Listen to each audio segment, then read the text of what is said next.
Hi అండి అందరికీ. ఈరోజు నేను బయటికెళ్ళి ఇంట్లో కావాల్సిన సామాన్లలో కూరగాయలు, సరుకులు, పిల్లలకి స్నాక్స్ అన్నీ తీసుకొనొచ్చాను. వాటిలో బాగా కాస్ట్లీ అనిపించింది ఏంటంటే కూరగాయలన్నీ. మీరు ఇలా ఈరోజు మార్కెట్‌కెళ్ళి ఉంటే ఎగ్జాక్ట్‌గా ఈరోజు కాకరకాయలు, చిక్కుడు ఎంత కాస్ట్ ఉన్నాయో ఒకసారి కామెంట్ చేయండి. నాకైతే మరీ టూ మచ్ అనిపించింది. పిల్లలకి కావాల్సిన స్నాక్స్ అన్నీ ఇవన్నీ డీమార్ట్ కాకుండా బయట జనరల్ స్టోర్‌లో హోల్‌సేల్ షాప్‌లో ఉంటాయి కదా! అక్కడ తీసుకున్నానండి. నాకైతే చాలా రీజనబుల్ అనిపించింది కాస్ట్. బయట షాప్‌ల అంటే సూపర్ మార్కెట్‌ల కంటే కూడా మీరు కూడా కావాలంటే ఒకసారి హోల్‌సేల్ షాప్‌కి అదే సూపర్ మార్కెట్‌లకి డీమార్ట్ కానీ, రిలయన్స్ కానీ. హాయ్ అండి. ఈరోజు నేను బయట మార్కెట్‌కెళ్ళి కూరగాయలు ఇంట్లో కావాల్సినవి ఏవేవి ఉన్నాయో అవన్నీ సామాన్లు తీసుకున్నాను.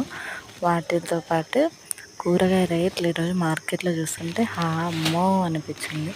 కాకరకాయ వచ్చేసి కిలో రూ. 100